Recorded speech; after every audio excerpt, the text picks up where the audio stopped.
Books, అలాగే ఇకపై చదవాల్సిన బుక్స్ అన్నీ లైబ్రరీలో దొరుకుతాయి కాబట్టి అతను ఈజీగా చదువుకొని నాలెడ్జ్ పొందవచ్చనే ఆలోచనలో ఉన్నాడు. కృష్ణ అంత ఇంట్రెస్ట్ గా చదువుకుంటాను అని చెప్పడం చూసి చిదంబరానికి చాలా ఆశ్చర్యంగా అనిపించింది. అసలు తన కొడుకుని ఇంతగా మార్చిన సంఘటన ఏమై ఉంటుందో అతనికి అర్థం కాలేదు.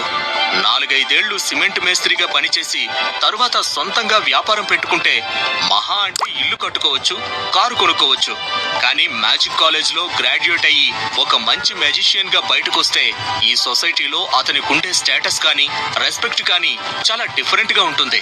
ఇవన్నీ ఆలోచించి చిదంబరం సంతోషంగా ఫస్ట్ ఇంటికి వెళ్దాం, ఇంటికెళ్ళాక అన్ని విషయాలు మాట్లాడుకుందాం అని కృష్ణ భుజం మీద చేయి వేసి ఆ రోజు తన 17 ఏళ్ల కొడుకు చాలా మెచ్యూర్డ్ గా కనిపిస్తూ ఉండడంతో మనస్సులో ఇంకా నా కొడుకు గురించి బాధపడాల్సిన అవసరం లేదు, బండి పట్టాలెక్కేసింది అని మురిసిపోయాడు.